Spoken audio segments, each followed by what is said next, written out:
My channel. So guys, इस video के अंदर हम डिस्कस करेंगे इंडियन इकोनॉमिक डेवलपमेंट के चैप्टर फर्स्ट का पार्ट 2। पार्ट फर्स्ट ऑलरेडी मैंने डिस्कस कर लिया था पहली वीडियो में। अब हम इसका पार्ट सेकंड देखेंगे जिसके अंदर की जो भी रिमेनिंग टॉपिक्स रह गए थे उन सबको कवर करेंगे। तो चलिए शुरू करते हैं फॉरेन ट्रेड के साथ। जो ब्रिटिश रूल जब चल रहा था इंडिया के अंदर, तो उस समय फॉरेन ट्रेड का क्या हिसाब था हमारे इंडिया के अंदर, इसमें हम पढ़ने वाले हैं। तो since ancient period India has been an important trading nation.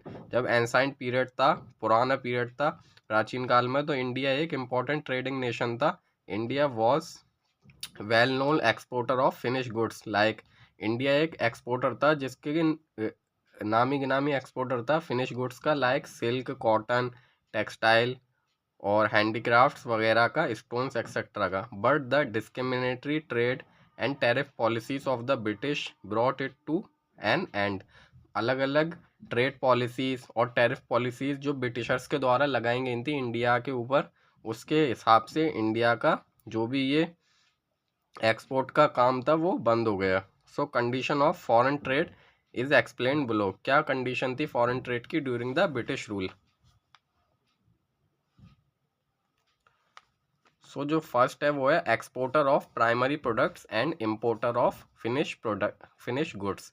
जो हमारा इंडिया था during colonial rule, India has become the exporter of raw material. Primary products को एक्सपोर्ट करता था बाहर की कंट्रीज में, ब्रिटिशर्स ले जाते थे जो कि रॉ मटेरियल है, such as raw silk, cotton, sugar, indigo, jute etcetera. ये सब जो है वो ब्रिटिशर्स ले जाते थे, which were of low cost and importer of finish goods, जिसकी कॉस्ट बहुत लो थी, और इम्पोर्ट करता था जो मशीन मेड गुड्स बनकर आते थे ब्रिटेन से उसको। जैसे कि उसमें कैपिटल गुड्स होते थे, अलग अलग मशीन्स वगैरह, woollen cloth, silk cloth and other machine made products, machine के द्वारा जो बनाए जाते थे, which were of high cost, जिसकी की कॉस्ट हाई होती थी।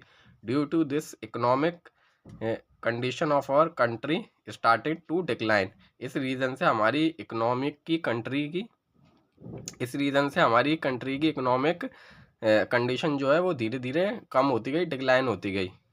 एंड जो सेकंड है वो है monopoly control of British rule. Britishers ने मोनोपोली बना के रखी थी कि British government maintain a monopoly control over India export imports. Export पर और इम्पोर्ट्स पर अपनी मोनोपोली बना के रखी थी। Majority of trade was restricted to Britain.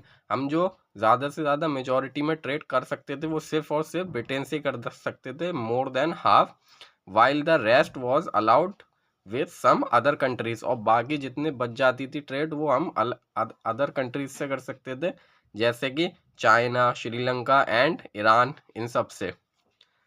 And जब opening of Swiss canal in 1869 provides a direct trade route for ships operating between Britain and India.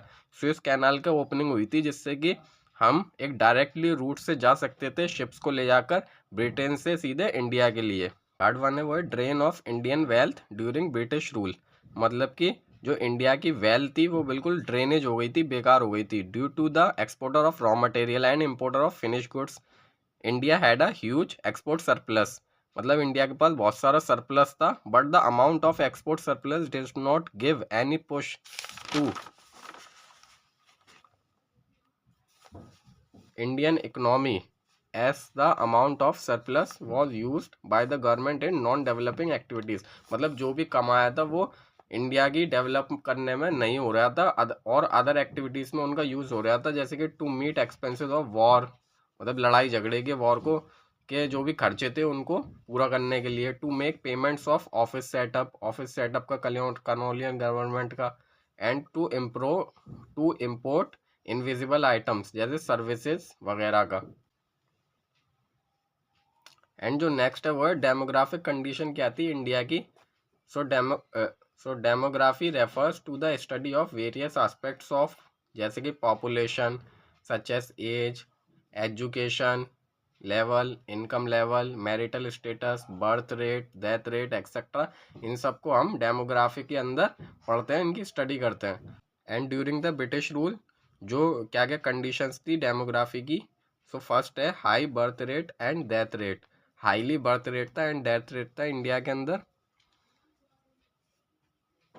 जो during colonial period both birth rate and death rate was very high, nearly 48 and 40।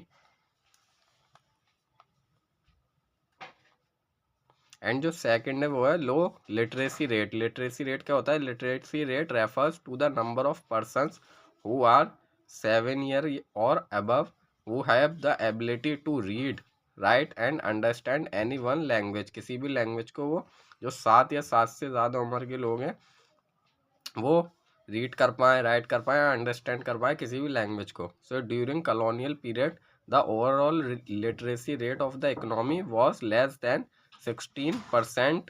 Moreover, the female literacy rate was about 7%.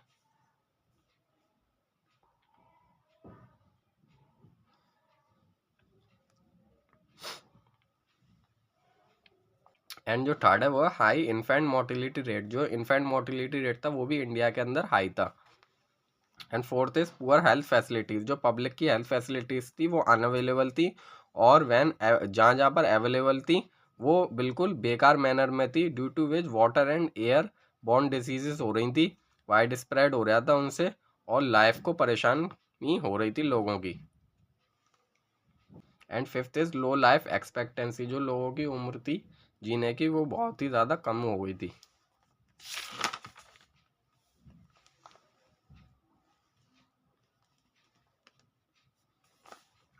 Due to poor health facilities, the life expectancy during colonial rule was as low 32 years, whereas as the latest WHO data published in 2018, the current overall life expectancy of India is 69 years. High level of poverty थी। जो poverty गरीबी थी वो high level पर हो रही थी India के अंदर। एंड नेक्स्ट है ऑक्यूपेशनल स्ट्रक्चर। जो ऑक्यूपेशनल स्ट्रक्चर था मतलब कि लोग अलग अलग इंडस्ट्रीज में, सेक्टर्स में कैसे डिस्ट्रीब्यूट करी गई थी उनकी वर्किंग को। सो फर्स्ट है प्रीडोमिनेंस ऑफ एग्रीकल्चर। एग्रीकल्चर जो मेन सोर्स था लाइवलीहुड का, और इसका प्रीडोमिनेंस था। During colonial period about 75% of working population engaged in agriculture. 75% people agriculture में engaged थे, as the income generation rate of agriculture sector was very low। पर जो income generation rate थी वो बहुत कम थी। On the other hand, 25% of the working population accounted to manufacturing and service sector। Manufacturing and service sector मतलब 25% लोग manufacture और service sectors में काम करते थे। And second one is regional variation, मतलब कि रीजन के बेस पर भी वेरिएशन होते थे अलग अलग। States like Tamil Nadu, Kerala, Karnataka, Maharashtra faced a decline in workforce of agriculture sector, whereas increase in manufacturing service sector। इन सब में जो एग्रीकल्चर सेक्टर का डिक्लाइन हो रहा था, घट रहा था धीरे धीरे, एंड इंक्रीज हो रहा था मैन्युफैक्चरिंग और service sector. And unbalanced growth. Growth of an economy is said to be a balanced when all three sectors are equally developed. जब तीनों सेक्टर इक्वली डेवलप होंगे तभी हम ग्रोथ कह सकते हैं किसी इकोनॉमी की। But in case of Indian economy, primary sector was the main source of employment. जो प्राइमरी सेक्टर था वो सबसे ज़्यादा एम्प्लॉयमेंट क्रिएट करता था, whereas secondary and tertiary were in their infant stage of growth. मतलब सेकेंडरी और टर्शरी बहुत कम ग्रोथ हो रही थी उस सेक्टर की। एंड जो नेक्स्ट है वो है इंफ्रास्ट्रक्चर। सो इंफ्रास्ट्रक्चर कैसा था during colonial period? So infrastructure क्या होता है? It refers to the basic physical and organisational structure and facilities. मतलब फिजिकल और ऑर्गेनाइजेशनल स्ट्रक्चर होता है, अलग अलग फैसिलिटीज़ होती हैं, like buildings, roads, power supply, जो कि ऑपरेशन करने के लिए ज़रूरी होती है किसी भी इकोनॉमी की। The state of infrastructure was very poor during colonial period. जो इंफ्रास्ट्रक्चर था वो बहुत ही पुअर कंडीशन में था कॉलोनियल पीरियड में, although some efforts taking by British government to improve the condition of infrastructure. कुछ स्टेप्स लिए गए थे ब्रिटिशर्स के द्वारा ताकि वो इम्प्रूव कर सकें उसको इंफ्रास्ट्रक्चर को। जैसे कि railways, one of the biggest contribution of colonial rule was the introduction of railways. Railways का इंट्रोडक्शन मेन कंट्रीब्यूशन था जो कि 1850 में हुआ था। It helps to remove geographical and cultural barriers in the economy, ये हेल्प करता था जोग्राफिकल मतलब आना जाना लोगों का एक स्टेट से दूसरी स्टेट, और कल्चरल बैरियर्स को ख़त्म करता था।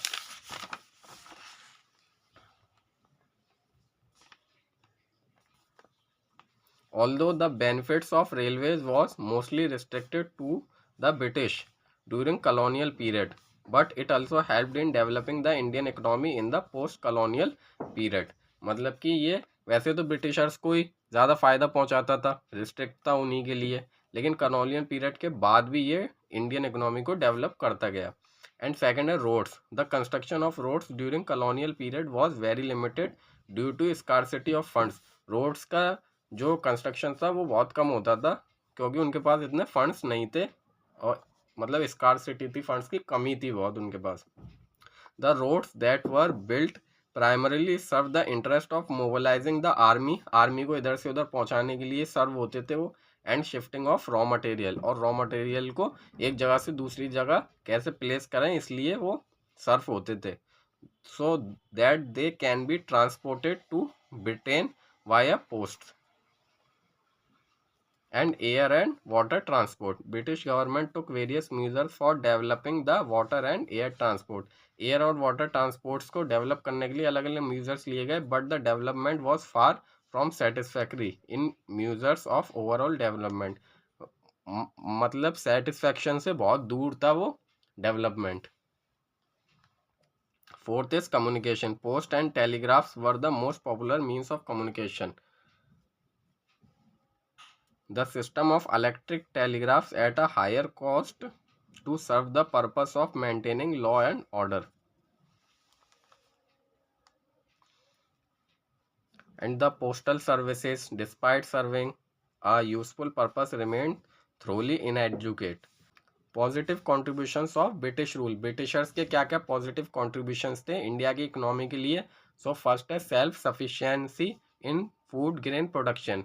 फूड ग्रेन प्रोडक्शन में उन्होंने सेल्फ सफिशिएंट बनाया लोगों को कि अपना फूड अपना प्रोड्यूस कर सकें। एंड इसमें commercialisation of agriculture initiated by British government, commercialisation वो लाए थे, and resulted in self sufficiency in food grain production, जिसका रिजल्ट निकल के आया कि अपने फूड को खुद ही लोग ग्रो करने लगे। एंड इंफ्रास्ट्रक्चर डेवलपमेंट, उन्होंने इंफ्रास्ट्रक्चर डेवलपमेंट दी जिससे कि रैपिड ट्रांसपोर्ट सिस्टम हुआ और न्यू न्यू अपॉर्चुनिटीज़ लागू हुई, इकोनॉमिक एंड सोशल ग्रोथ हुई जिससे।